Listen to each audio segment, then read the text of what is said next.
Hello.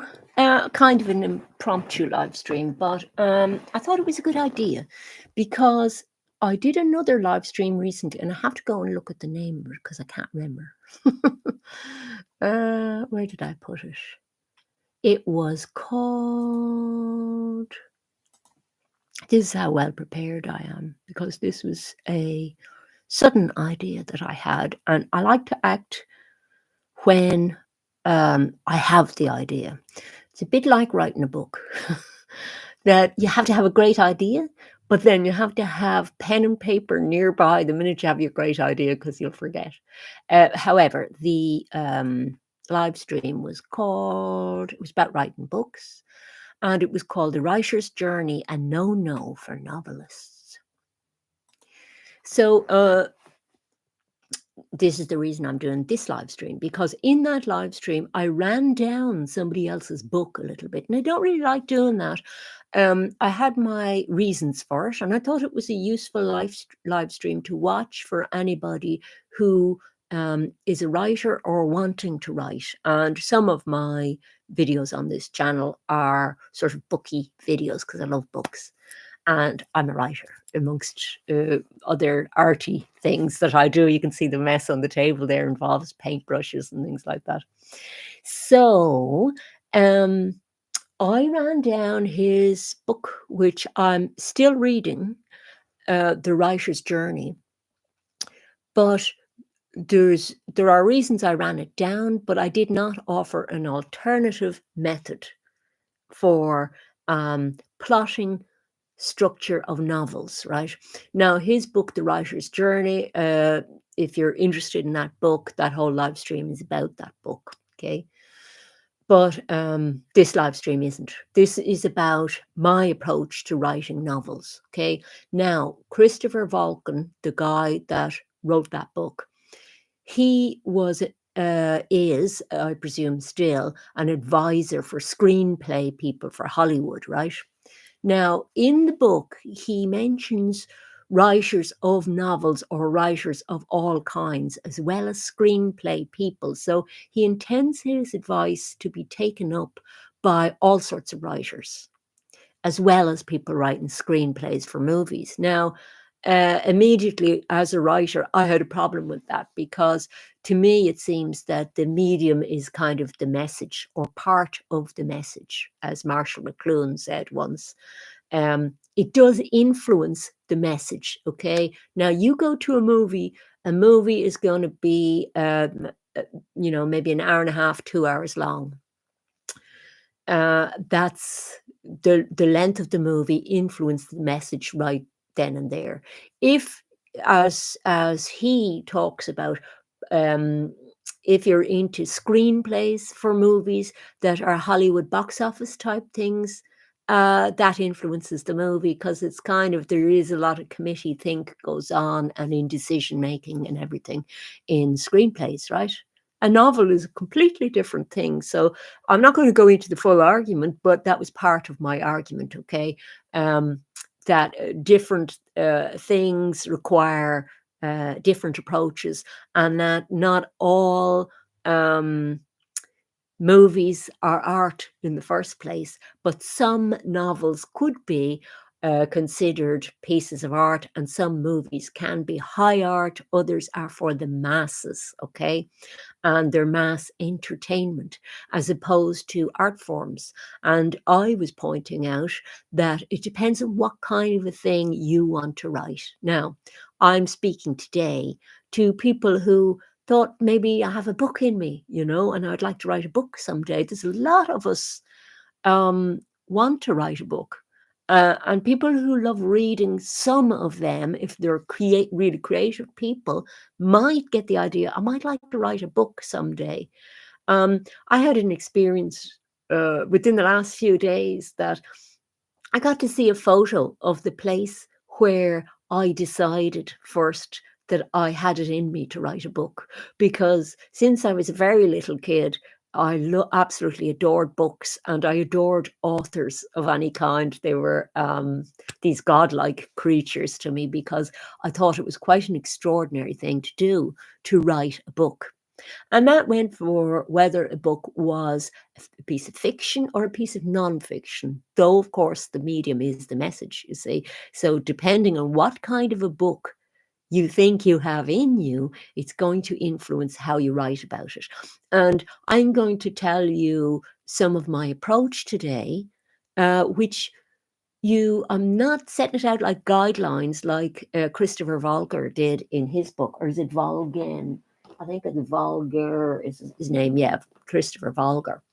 Um, I'm not going to set it out like a series of guidelines for you and checklists and things. That was part of the problem that I had with this book. Not the major problem, but a large part of it. The major problem was that he was thinking of mass entertainment means and thinking that could apply to novels as well. So, really, he was talking about how to write a trash novel, as far as I was concerned, as opposed to possibly writing a really great novel that's almost like a piece of art. Now, I'm not claiming my novels are, because that gets decided quite often many years after, you've kicked the bucket. So you may never be around if people actually kind of start raving about your book.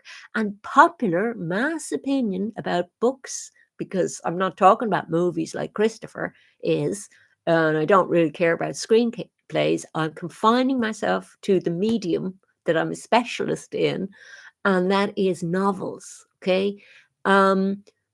Great novels, um, they may not have mass appeal at all, ever. I had somebody that I gave a loan of James Joyce's Ulysses to ages ago now, and he gave it back to me quite quickly. And I said, "What did you think of it? Did you read it?" He said, "Oh, I read it, but it was rubbish." And I thought, okay, there's somebody who's so oafish, really, that they can pronounce that book rubbish, and I won't even bother entering into an argument with them about specific parts of the book and how the structure of the book is put together, what the book is about, and the whole philosophy behind the book and everything. I won't have any of that conversation with them because they're quite happy to end the conversation there. So I don't think they understood the book. And I think that them saying that was just a cover to end the conversation so that they, could go away with their pride intact, having not understood because it is a difficult book, having not been able to wade through that book to understand it and to get some of the good stuff out of it that's in there. They decided to just declare it rubbish. Now, posterity and many people at the time, even, he did have difficulty getting it published for a while, but it did have its fans, but it had a lot of detractors as well, and as did others of his books. Finnegan's Wake had an even harder time, I think, in some quarters. Where people said, no, it's just too difficult to understand. So a book doesn't have to be difficult to understand to be a good book, but for a novel to be a good novel, I would argue that it has to have some depth, right? So you don't launch yourself into a novel unless you have a burning urge to write about this particular thing that you want your novel to be about. So you don't just sit there scratching your heads and going, I'd like to write a book. What will I write about? This is my personal view. Don't bother writing a book. And I did say that in the last live stream, if you have that attitude, because nothing great creatively comes from lackluster, half-hearted attitudes. And it's a very difficult undertaking to write a book, very involved. I don't want to put anybody off either. It's not impossible. I was actually pleasantly surprised to find it was very doable once I had a way to approach it. So this one I'm going to talk about my approach, but that is the first thing, why you're writing a book, you see. And I remember the place I was saying this several paragraphs ago now, but I remember where I was when I decided I did have it in me to write a book. I was at an exhibition and I was sitting outside. It was a very nice day. I was sitting outside at the exhibition talking to people. And as we were talking, one of them said to me quite casually, "You know what? I bet you have a book in you." And I didn't think my conversation was all that scintillating at the time, but something just lit a little fire that had been burning already, you see. It had been smouldering away for years. And I realized I've been waiting, haven't I? I've been waiting, but I actually now believe, you know, now that that person has said it, I can see, I think I might have a book in me and I might be able to write it. So there is a moment at which you have to make a little something clicks over in you and you decide, yes, I think I've got it in me or I haven't got it in me. You see, it's a very noble thing as well to decide, you know what? I don't think I have a book in me. Now that I understand what's involved in it, I might not have a book in me. That's a very brave decision as well. And the right decision, you see, because it's a big undertaking. So it's the right decision unless you have such an burning urge to say this thing that you want to say in your novel. Um, Walk away, okay? And I remember when I finally decided I didn't have a story, you know? I didn't have, I knew I could write a novel, but as I sat there that day outside the exhibition, I was kind of thinking, and people were talking, and I was saying, no, I still have to wait because I don't have the novel. And I knew it had to be like one of Michelangelo's late sculptures, you know, trapped in a stone. I think the Inuit people make their sculpture like this as well. They look at the stone and they see the sculpture in the stone waiting to be released. That's what your novel should be like, I think. That it should be in a stone, being waiting to be released, and you are going to sculpt this thing and bring it to life and bring a beautiful piece of art into the world. Enough rubbish books out there. You write the good stuff, you know. So how to do that. You see, you have to wait around. The muse has to come and find you at the right moment. And many years later, after that, I waited and I waited. But I kind of knew something would happen, that I would finally say, I'm going to write my novel now, and that I would grab that opportunity when it happened. So 2 novels later, I'm talking about this. So what happened was a series of events, not all of which I can tell you about because they influenced the book. And this is the thing, your life is going to influence your storytelling. And in my case here in this video, I'm talking about writing novels. I'm not talking about writing short stories because the way of putting a short story together is completely different, I would argue, from a novel. It's a different thing. I'm not a specialist in that at all. I'm an admirer of short story people who write short stories, and some novelists write really good short stories. But I have noticed that it's very different how it happens. You know, even though it's in the same medium, unlike the Christopher Volker book, he seems to think that something that can be cinematic can be spoken about in exactly the same way as something that's written word. And I would say, no, it can't. It has to be constructed differently, imagined differently, and the execution of it different completely. You know, the whole conception of the thing completely different, in my view. So, I had this series of events happen to me, and at one point during this series of events, I went, "Oh my goodness, it's my novel. This is inspiring me so much. The muse has arrived. I have part at least of what my novel is." So I kind of waited and waited a bit, and more of the novel percolated in my mind. That's a very important phase. You don't have to take notes for this video if you're a novelist at the moment or an aspiring novelist, but I can tell you that a lot of the work for a novel is done unconsciously, and that if you get good night's sleep at regular times and don't go kind of too crazy on your lifestyle, you actually have to have a very regular lifestyle in order to get through a project like a novel, right? So, because it's done in increments. It's like building a beautiful piece of architectural wonder of the world. It still has to be done brick by brick. Now, you might be able to see the overall structure in your mind, but to get the Taj Mahal out of a pile of bricks is not easy. So your mind will be working away, percolating this thing all the time anyway. And your experiences from your life, people you meet, things you've read yourself, uh, works of art you've seen, places you've been, all your experiences come into it. And so all your influences are feeding that beautiful thing that you're going to make.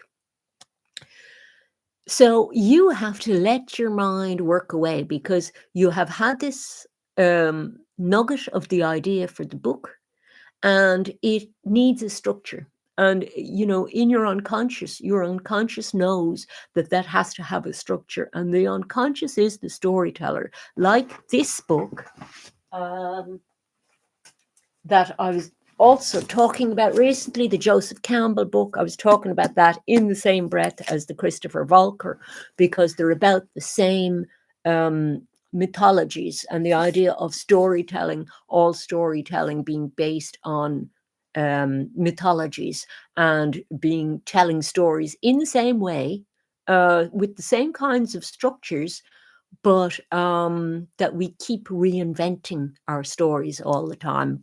But they basically all have the same structure. That's what your mind does. It thinks even the unconscious thinks in a very structured way.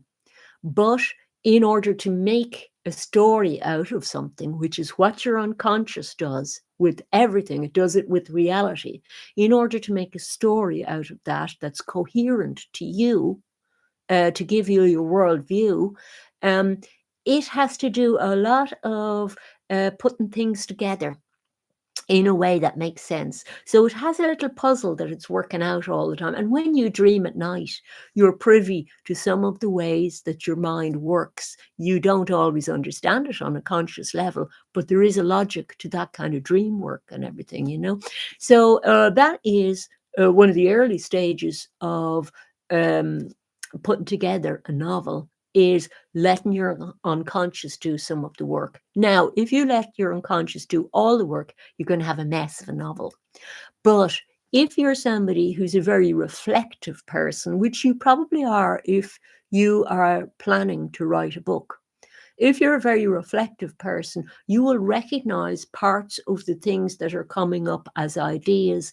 I would typically get my ideas in the morning, and I used to have morning writing session because my ideas came up after dreaming, when my mind was very clean and clear in the morning and uncluttered. Some of my best ideas would come up and I'd rush in, get notepads and things and start working. You have to get that down in a way that the whole story is coherent. You have to have the whole story. You do not necessarily have to have the whole story at the beginning, but you have to kind of see what the story is getting at, okay? And one of the early influences I had on the story was a bit similar to the Joseph Campbell idea, was the Odyssey. I had been reading the Odyssey, and that was super inspiring for me. It wasn't that I was reading books, combing them, thinking I need a plot for my book. It didn't really work like that. And it shouldn't. I don't think it should be working like that. It should be trusting your unconscious a little bit to do the work, trusting your enthusiasm for what you want to write the book about. That is really what's going to carry you through writing a whole novel. But this gave me my structure, or part of it, because I hadn't read Joseph Campbell at the time, and Had I read him, yeah, I would have taken some of the ideas on board for writing my novel, but I did anyway, because as Joseph Campbell argues, um, we're storytellers anyway, and our stories do tend to stick somewhat to those structures. So this is a very good example, this book, of storyteller sticking to that mythic structure, because the Odyssey is would have been like an epic that would have been probably oral, I suppose, first oral tradition handed down, and then written. You say in later ages, written piece, but it's kind of considered the first novel, you know. But it's an adventure story, but it's an inner adventure as well as an outer adventure, and that's why I've read this book a few times now, and that's why that book really appealed to me. The idea for my novel arrived first, but quite quickly thought back to that book, and I thought that is the vague kind of structure that I want to pin it to, because I want my book to be an adventure. And you could say that of all books. Some books don't have many events kind of in them. They might be all psychological kind of things going on, but they have to keep a reader engaged, and for far longer than, you know, some short story has, you know. So in order to do that, it's not that everything has to have more excitement packed into it, and you have to have like big fights every few minutes, or um, you know, births or deaths happening in the book, or, you know, very dramatic things happening. You don't necessarily, because there's a lot you can do, and Christopher Volger left this out largely. There's a lot you can do with very beautiful writing, you see. Somebody like Proust does an awful lot. I was raving about one of his books of In Remembrance of Times Past, or In Search of Lost Time, whichever you prefer to call it, because the translators from French call it different names. The Captive, or Sodom and Gomorrah, it's sometimes called. That book I was raving about, and not a lot happens in it. It's a boyfriend being jealous of a girlfriend, or yeah, jealous of her, but very keeping her almost captive, and they're playing weird mind games with each other, and it's very psychologically very interesting, even though there aren't lots of events in it, you see. But his language, Proust is known for the beauty of his language, his descriptive language, and that's absolutely captivating. But he also has wonderful observational eye, and can make observations about human behavior that are so bang on but subtle, that you just I was putting the book down every once in a while just to have a think about that section. And really good books, they should have you when you're if it's not a page turner, and it might be both of these things, it might be both a page turner and a book that you really want to think about as well. And I wanted my first novel, I had to think of all these things. I said, what kind of a book do I want the reader to experience? Because you're telling the reader something in your book. You've got a main theme, okay? You've got a story and a main theme. And the two may not be exactly the same thing. Sometimes writers don't really understand this. And this is something that you really need to come to grips with as a writer, thinking about these things. You think, what is it I am trying to convey in this book?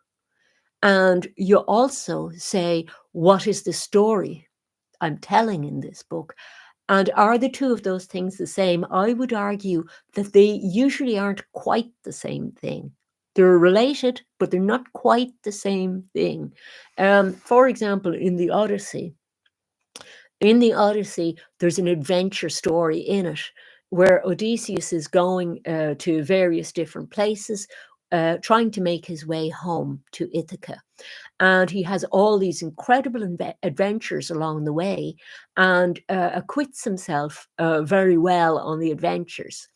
But the theme of the book is heroicism and endurance, really, along either life's path or internal endurance, if you want to look at it as a psychological kind of a study. So that's the theme, you see. It's not the actual story, it's kind of different. So you have to be aware of those two things and what the difference is between them. That's your first point for constructing a really good novel, okay? As well as your seed of a wonderful idea that you have, okay? Now, my seed of a wonderful idea, I always said I don't give on my booktubey type videos, I don't give uh, um, my plots away too much. So you would actually have to read it, to find out the plot. So I'm going to try and not give too much away here. Um, However, my main theme was an adventure theme, but the adventure was set in modern day on social media, on a couple of different social media platforms with groups of people involved. Okay. And there were a couple of main characters in the book. And a lot of the story was conveyed through those main characters, because you have to have, if you're making a beautiful edifice for your wonderful building, right?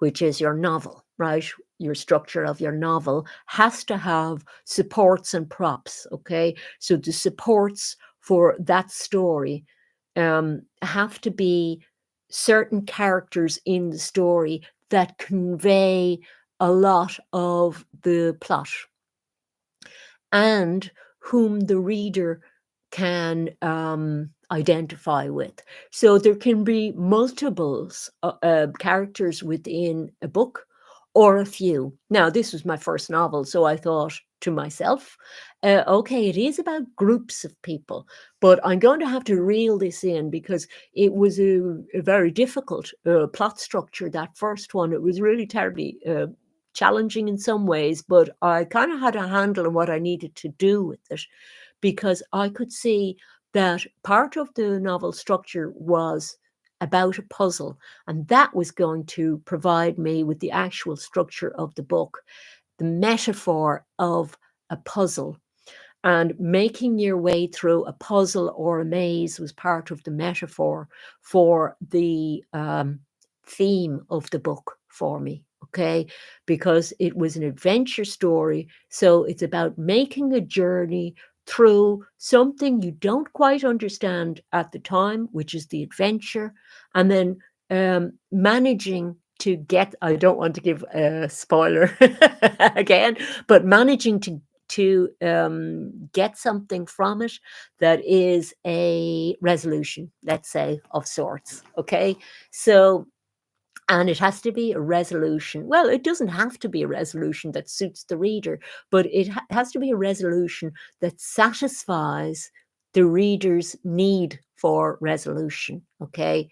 And indeed, as a writer, you are going to, you can leave, sometimes you can leave things at slight cliffhangers, but there usually has to be some kind of a resolution happening in a book in order for it to make sense. Even it doesn't make sense that well unless everything is tied up and interrelated, interconnected very well in it.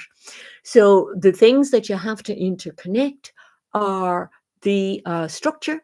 And on that one, I based the adventure structure loosely on the Odyssey, but I did not follow chapters in the Odyssey like somebody like James Joyce did.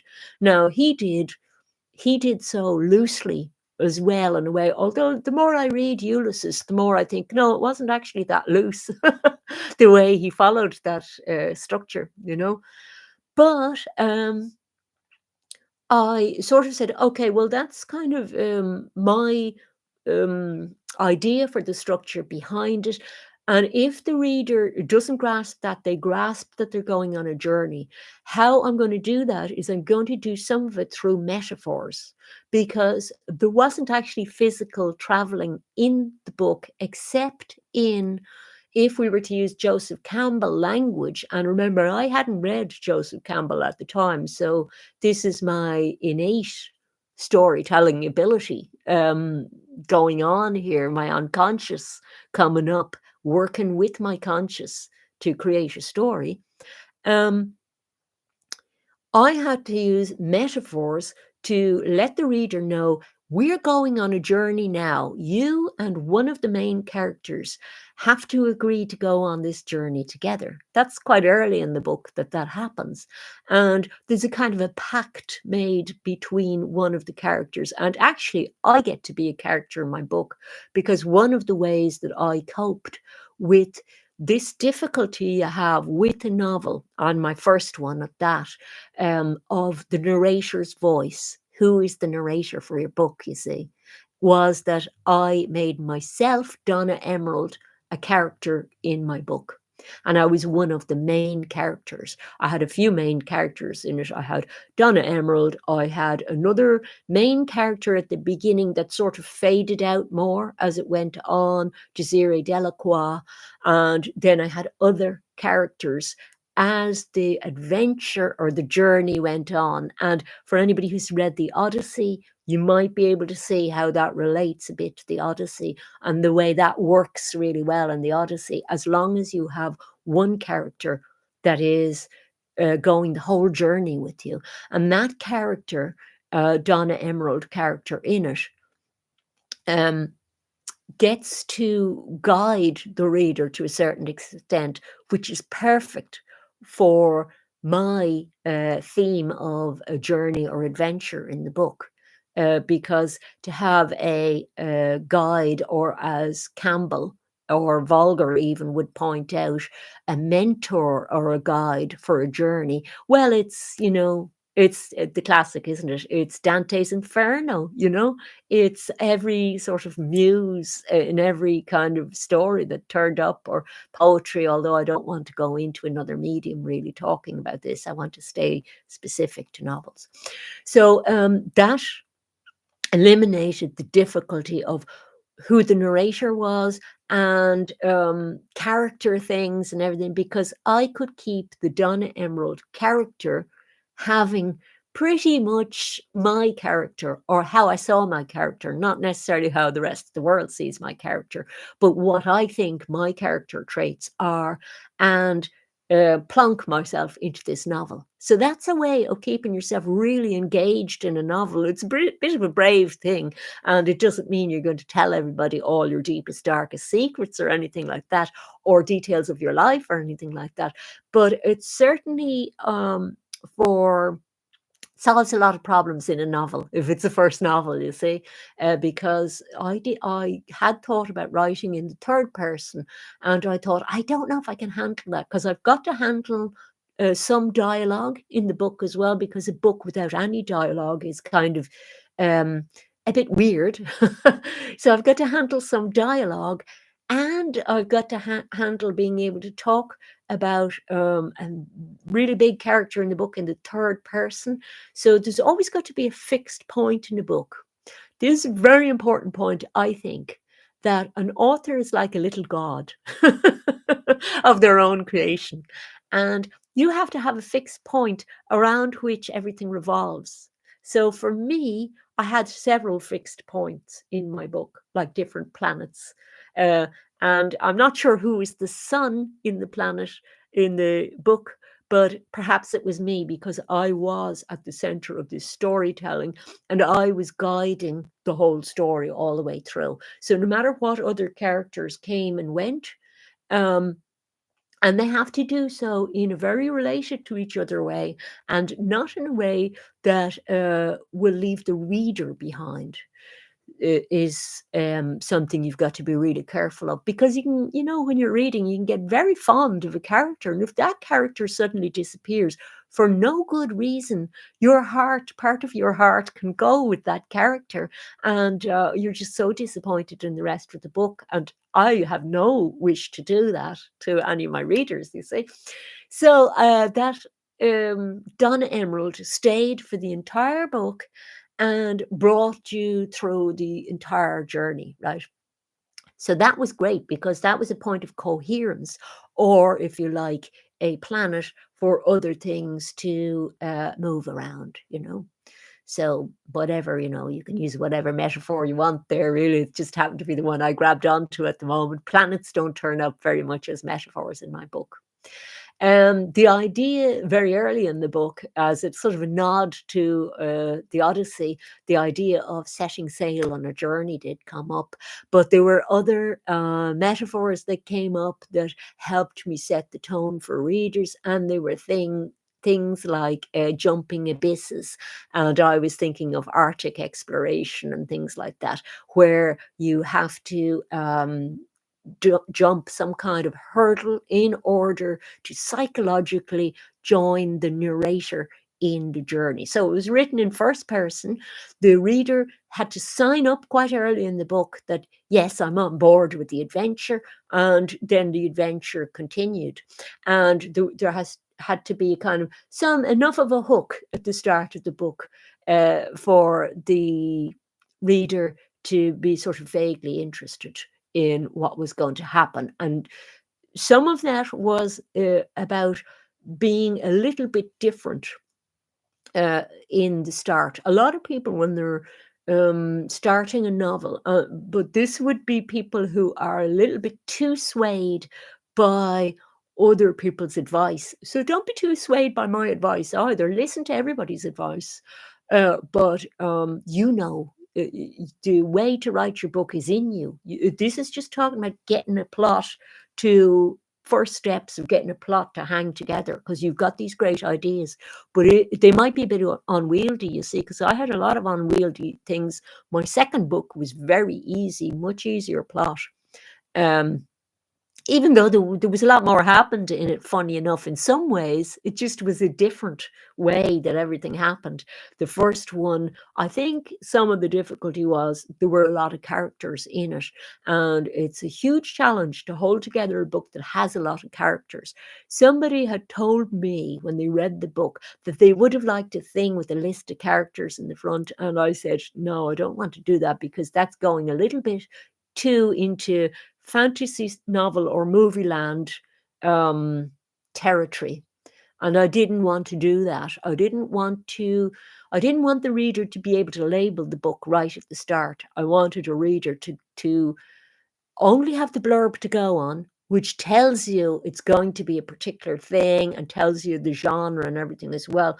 So they knew they were going to get something that was comedic thriller with something romance happening as well. So it was a weird mixture, because it was kind of the thriller bit is very okay, there's lots of stuff happening, but comedy with that, it's, and then romance as well. So they're not very straight. You know, that could be three different genres, you see. So I'm clearly mixing genres. And then the blurb at the back of the book, which is written after you write the book. So, you know, this is only for the readers, a little hook for the reader to want to buy the book, you see. The little blurb gives away the comedic aspects of it and none of the darker aspects of it. And then when you start the book, the darker aspect of it happens early enough in the book that you go, oh, and you get a series of surprises in the book, you see. So some of those surprises, I was hoping this would work, and the test readers it did work on. So it was a good plot device, if you want to call it that. Don't like calling them devices, because that assumes that you sat down very bloody mindedly, worked out these things. Doesn't really work like that, because, as I say, the unconscious brings it up into your consciousness, and then you work with what your unconscious is telling you is the story. You don't fight what the story is, you see. You say, how can I get that story across in the most the best way I can? But it's already written. It's your block of stone that you just have to cut the excess off at that stage. So the hooks are in for the start of the novel, but it's not like I started the novel and then said, well, we'll see what happens when I start the next chapter. I think sometimes people, when they're writing, might approach their first novel like that, just out of innocence, it's that not necessarily going to work very well. There are things that work very well. One of them is planning the book out beforehand. The other is doing it on a computer. I found hugely helpful. But so there are also fans of doing books in longhand. I'm a fan personally of doing it on a computer for editing reasons. I moved sections around a lot in that book and was very glad of being able to do that. I found that so helpful, and in longhand that would have been a pain to do. So if you're doing it in longhand, maybe just do one side of a page so you can cut the thing if need be, that might be helpful. But I do think that editing is very, very handy on a computer. However, that's a technical thing, but it does influence the whole book and how the book reads and everything, you see. So all these things are important. So you've got the start, but you have to have the whole book at once, really, in a way, because you have to know where it's going. You have to know where you're bringing the reader on the journey. So what I did, and I did say in the other live stream that I did a series of videos on this, which I'm not going to upload again because I don't think I have enough people interested in seeing them, to be honest with you. But writers will enjoy this particular live stream if they ever find it. What is incredibly helpful is get a big piece of paper, or several big pieces of paper, or a roll of paper. A roll of brown paper even would do you, or the back of wrapping paper, or something you can write on, and plan out your plot. You know everything that's going to happen in the book, and you might know every single detail yet, but write the plot out in a short paragraph or a short line, whatever it takes to get, what the basic plot is. Not the theme now, the plot. What's going to happen? This happened first. Have other lines, and the lines are kind of, write your plot out and do a line under it, okay? And the lines are like, you might have had this done in a history class in school, because history teachers love this one. If you have Battle of Hastings 1066, they'll do a line on the chalkboard, as it used to be. It might be an interactive board by now, but they'd write this over here, way to the left on the line, and then they'd go up here to some other event, and 1900 and whatever, that'd be way over here to the right on the line. Well, you can do that with your plot as well, because that is a wonderful device to do to help you plan where to bring in characters, where to bring in themes, where to bring in, you've got sub-themes or subplots as well if you want them, or if you need them in a book, where to bring all those in. So that's why a big piece of paper, and you can actually have arrows coming down from that, coming down below as you think of things, because that sheet can be your brainstorming sheet, and you might end up with numerous ones of those. And I actually did keep them, but I'm not hauling them out for you now. I rolled them all up afterwards and kept them as a memento of my first novel. But I planned out the structure of the book like that, and I did it by doing it that way, by trying to sum up the plot very quickly, which wasn't easy if you were to include all the different things that happened in the plot. That wouldn't have been easy, and it wouldn't have been short. But the basic plot, and then the basic theme as well.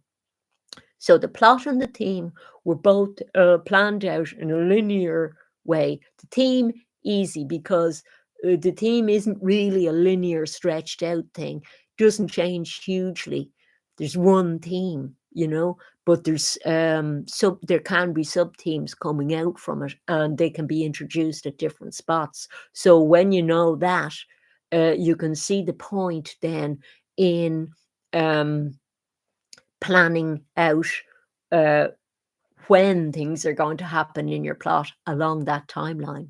So, first of all, in the book, bang, this happens first, then this happens, then this, then this, then this. So, it's a sequential thing going up from the minute the book begins, going over to the right when the book ends.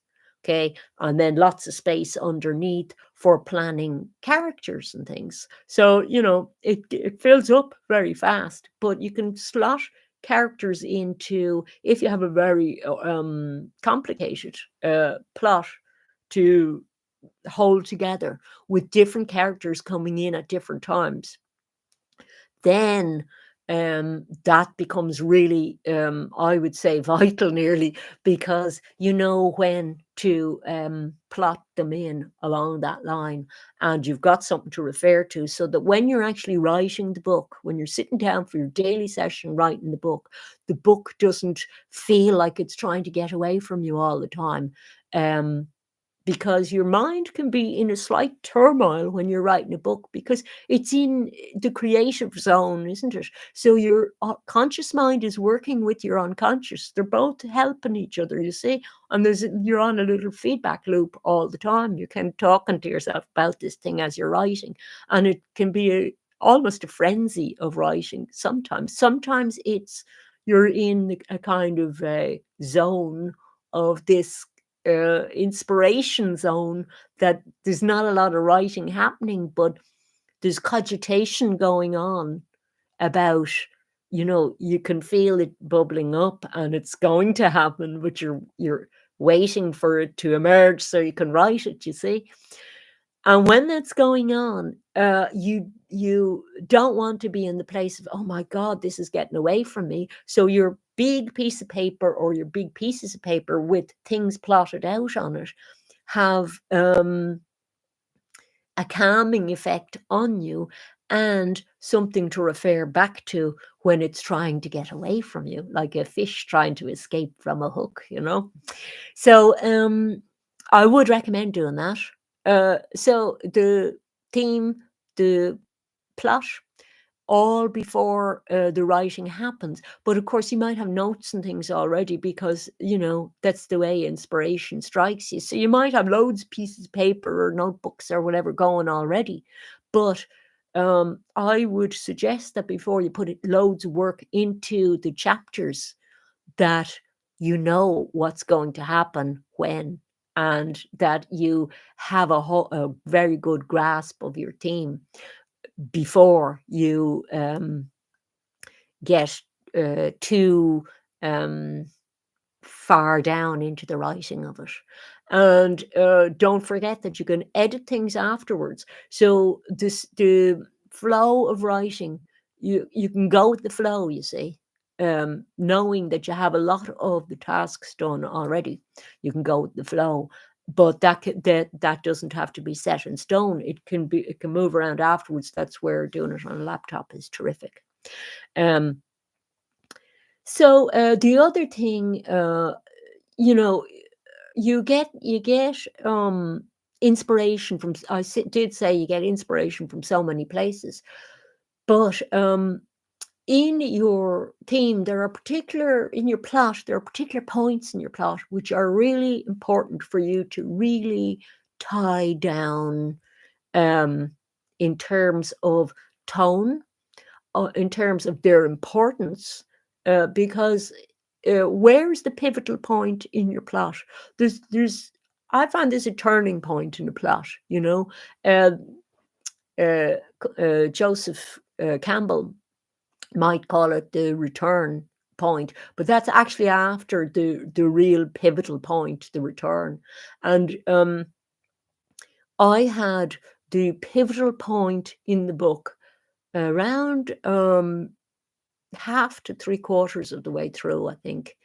And it was a turning point. And your task is to ask yourself, where in my book is the sort of climax of the book?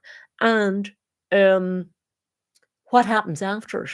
Because there has to be a consequence of that afterwards that's interesting enough for you to stick with it as the writer, and the reader to stick with it.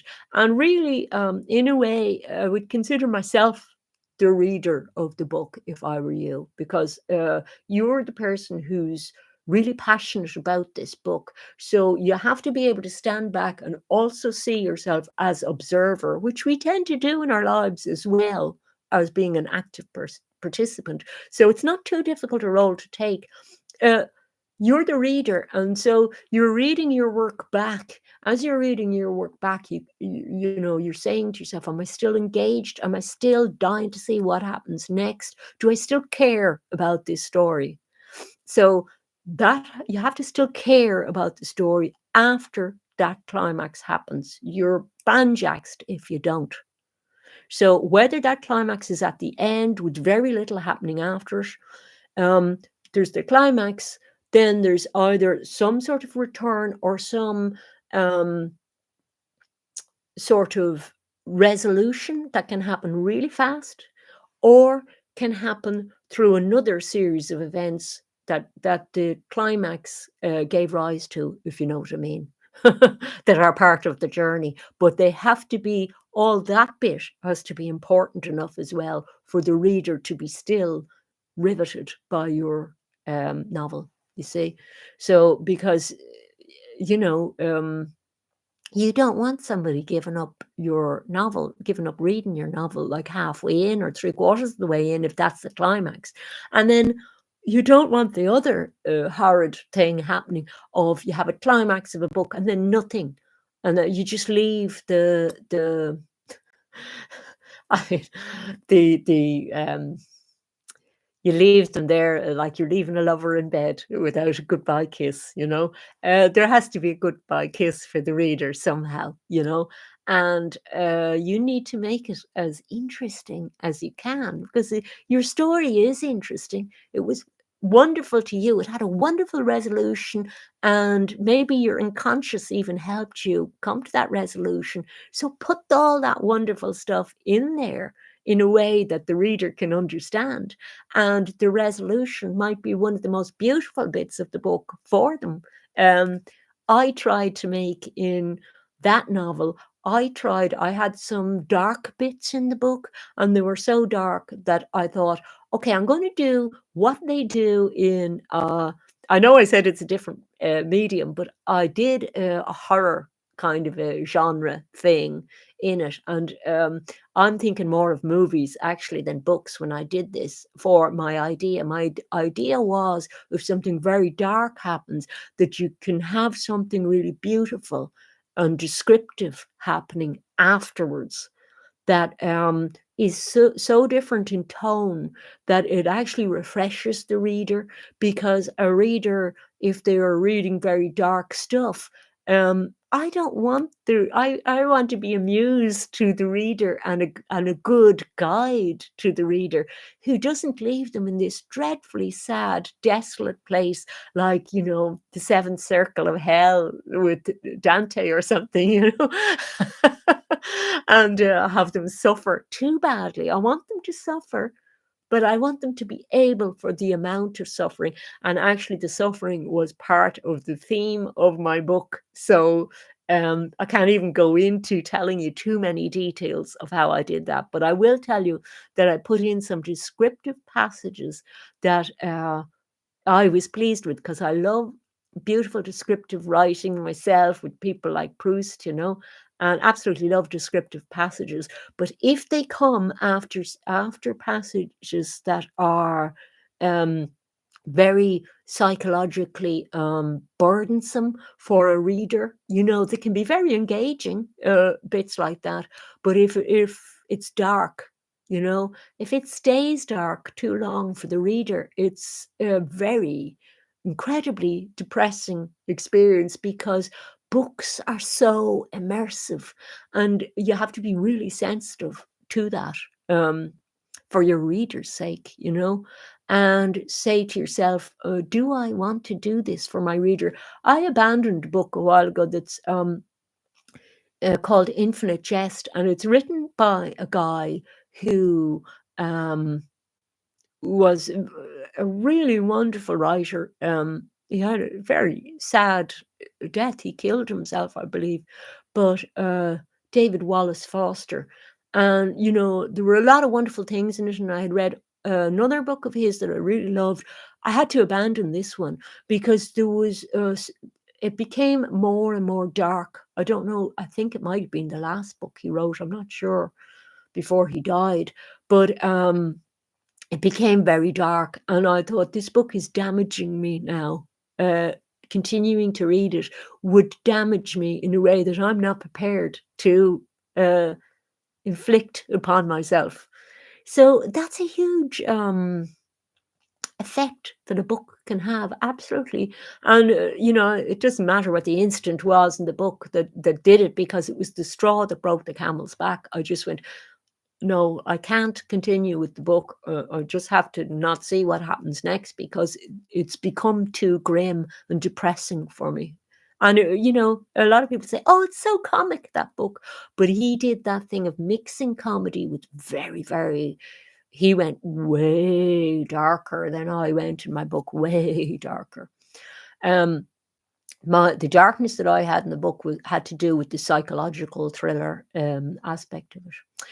So that was one of my books, and those tricks helped me with it. The second book, it was really weird. You see, different books are different. The first book is probably going to be the hardest book you write, but it depends on the plot. On this one, this book, they said there was. I wrote that, I think, a couple of years after the first one, and I didn't even. I got a big piece of paper out and wrote the plot on it, but didn't have to do very much with my big piece of paper after that, because I realized that all the themes and everything were conveyed so well for me, in my eyes anyway, through the events that the characters went through, that I didn't really have to work hard to make sure that the reader was on board with that, you see. So that was much faster to write, much easier to write. And I was aware that I wasn't doing the same book. So it even has a slightly different style it's written in. It's a very much more pared down style. It's not a better or worse style than the other book. It's different because each book has different needs, you see. So I did want to point that out at the end, that different books will have different requirements for them. And the first book was a particularly difficult one because of I had to make a lot of decisions about what characters we're going to stay in and what we're not going to stay in, because I had quite a lot of characters at the beginning that I went, okay, I need to pare this down more for the reader to really grasp the main theme of the book. But because the book was written in such a way that I wanted the reader to be slightly at sea on parts of the journey, I wasn't going to do it in the pared down way that I did with the other book.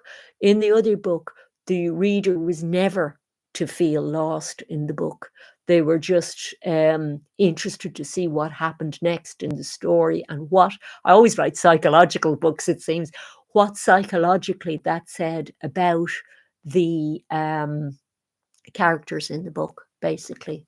It's not as psychological a study as the other book, I don't think.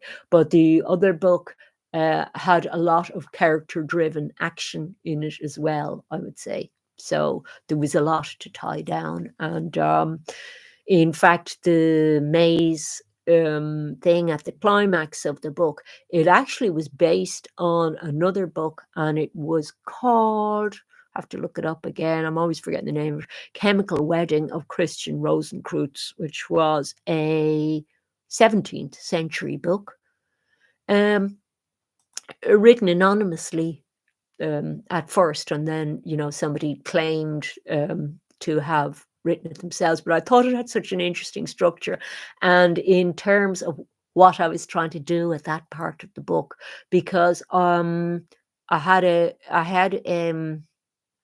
can't even say it without giving the plot away.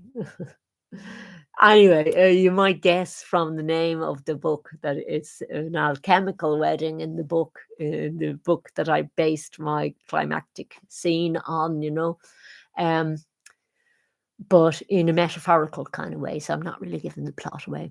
But then I had a return home idea after that, which also it tied it up. The beginning of the end of the book kind of tied it up, that it came around in a circular kind of a thing again. So that would not have happened at all had I not planned out that structure to hold it all together like that. The other book, much easier to do because of uh, what the plot was and what the theme was. The theme was very straightforward, easy to get. The plot was very easy to get, although you didn't know what was going to happen next, and you wanted to see what was going to happen next. It was kind of made clear. So that's my hopefully somewhat helpful, not really guide to writing a novel, but a couple of ideas about what you should take into consideration when you're writing a novel. And overall, if I had to sum up the main theme of this live stream, it is that you should have a plan. You should have a novel that's so gripping that even if, as happened to me, somebody invites you away on a free holiday that they're going to pay for, you go, no, I'm writing a novel. Did you not hear me? I'm so excited. I'm writing a novel. It has to be that important to you, your story that you're going to tell. You have to have a story to tell, and then you have to have a structure to pull it all together. And I've given you some ideas for what I used for my structure, and you might not use the same ones because I'm trying to discourage people from being formulaic. And that's why I came on with this live stream after dissing the Writer's Journey book, which gives you all sorts of formulas for writing your novel. Um, I'm not giving you a formula, but I gave you a few hints about how I went about it, and you might find some of them useful, some of them not. But happy noveling, and everybody has a story in them. Not everybody has the ability or the desire to tell it, but if you do, um, go for it. Do go for it. And good luck with your novel. Bye.